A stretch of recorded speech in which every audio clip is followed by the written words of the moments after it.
the first thing I want to say is I'm not here to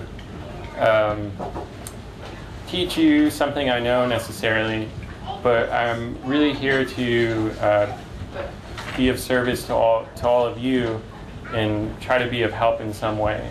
I'm not here to just tell you something. I'm here out of my free time to try to teach or give you something that you're wanting. So I just want to say a prayer, which is pray that my words and actions are guided for the highest good, and that all of you might be inspired to take more care of yourself. Right.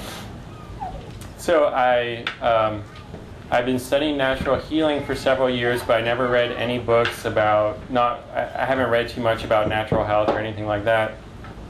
Then my daughter started having tooth decay at the age of 1, and we didn't really think about it too much. We didn't pay much attention to it, but it started getting worse really quickly.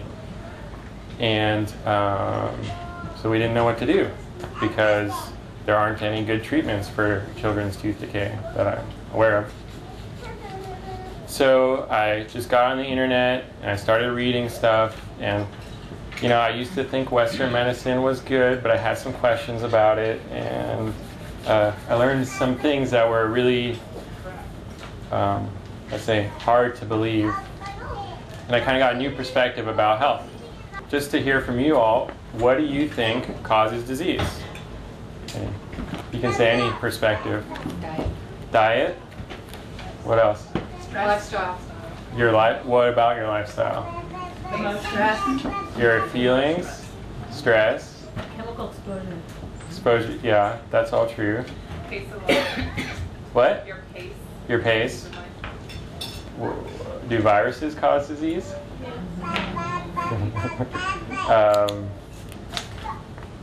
Is disease genetically predisposed? Some Some are and some aren't. So I'm going to start by reading you the words of Henry Beeler. He's a medical doctor. So he says, I've been a practicing physician for 50 years, and I have reached 3 conclusions about the cause and cure of disease. This book is about these conclusions.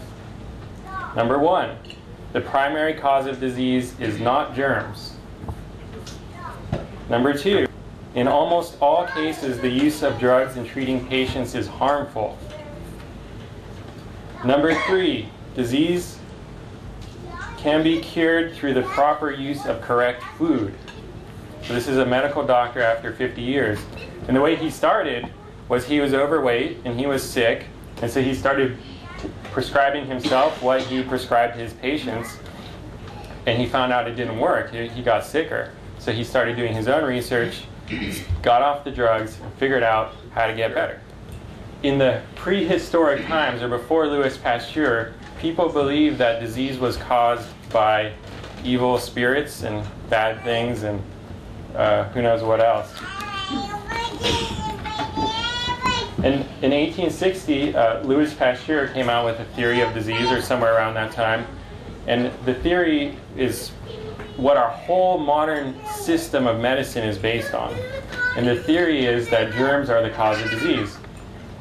Now, one thing about Louis Pasteur is that he was not a scientist. He was a, marketer. And he became famous because he saved the wine industry through pasteurization. He'd pasteurize, the wine would go bad, and he found a way to keep it from going bad. So germ theory says that there's these germs outside of our body. It's hard to keep focused with the children, but it's good that they're here. So the germ theory says that there's these things outside of us that come into us and that make us sick. The thing with the germ theory is it's just like the evil bad guy theory, is that there's these bad things and they're going to make us sick. And now we have a name for them. They're called a germ or a virus. While at the same time Louis Pasteur was doing his stuff, there was a real scientist who was a chemist named Antoine Béchamp, and he had a different theory of why people got sick. And his theory was that germs grew in the body. That germs didn't come from outside of you, but that there was some way of your lifestyle, or what everyone said, that germs start growing. And they actually start in a dormant state, and then they multiply and they evolve. So the germs evolve into more complex germs, and they can become viruses or bacteria, and they keep evolving to more and more complex forms. So that was Antoine Béchamp's theory.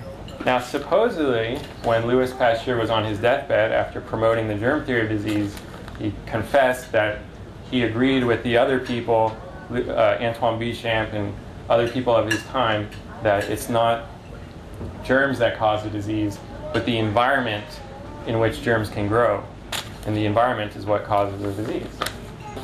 There's a book called one of the most ancient books on medicine is written in Chinese, called the Yellow Emperor's Classic of Chinese Medicine. And Sally actually has a quotes that in Nourishing Traditions a little bit. And in that book, they ask the question, one of the first questions is, why do people get sick? And the answer is that people do not understand Tao, the Tao, which is like nature, and that they're out of balance. That's what he says. And the Tao is represented by yin and yang, the masculine aspect of going out into the world, the feminine aspect of receptivity. So just want to check in with you guys. Any questions or anything popping out? Or okay, you guys are hypnotized. I know this is a good story.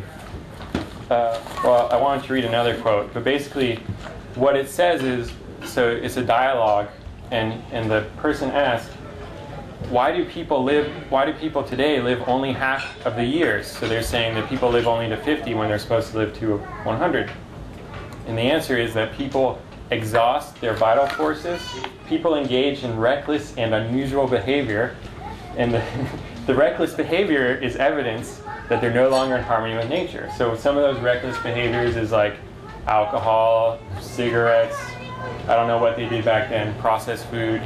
The examples they gave was, so he said people exhaust their vital force.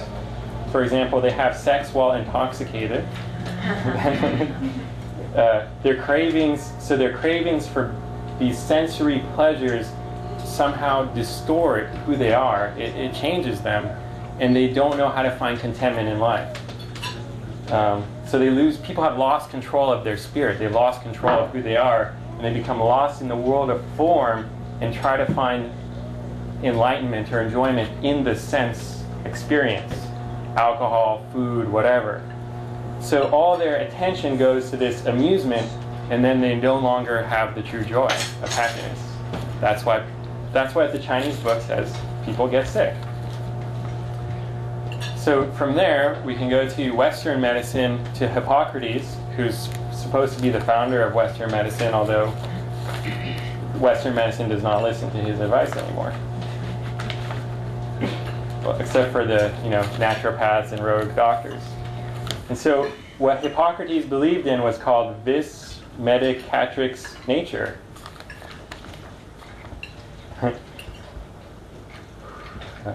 I don't know why, but the topic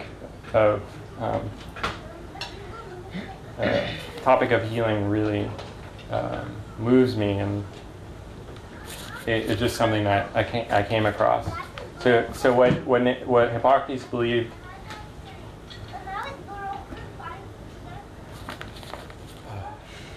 But Hippocrates believed that nature heals us.